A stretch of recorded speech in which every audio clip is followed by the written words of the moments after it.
எனக்கு தெரிஞ்சு கோரப்பாயில கொசு புடுங்கப்படுத்திருந்த தாதாவுடைய நேரத்தை பத்தியா இன்னைக்கு?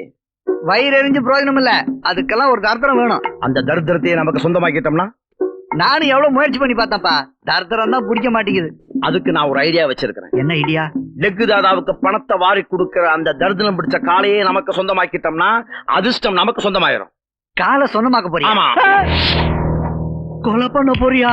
இல்ல, அவரு குடிக்க போற அந்த பால்ல மயக்க மருந்து கலந்து வச்சிருக்கேன். அத குடிச்ச லெக்கு தாதா மயங்கி தூங்கிடுவாரு. அதுக்கப்புறம் அந்த தரித்திரம் பிடிச்ச காலை விட்டு என்னங்கடா எதை வெட்ட போறீங்க? அது நாங்க இன்னும் சாப்பிடலையா, சாப்பாடை எப்படி வெட்டுறதுன்னு பேசிக்கிட்டு இருக்கோம். ஆமா. அட பாவீங்களா, இன்னும் சாப்பிடலையா? நாய் மாதிரியே காலையே சுத்திக்கிட்டு இருக்கீங்க. நான் உங்களுக்கு என்ன பண்ண போறேன்னு ஒண்ணும் புரியல. ஒரு கால் இல்லடா, ஒரு கால் நான் வெளிநாட்டுல போய் செட்டில் ஆயிட்டேன்டா. நீங்க என்ன செய்ய போறீங்க?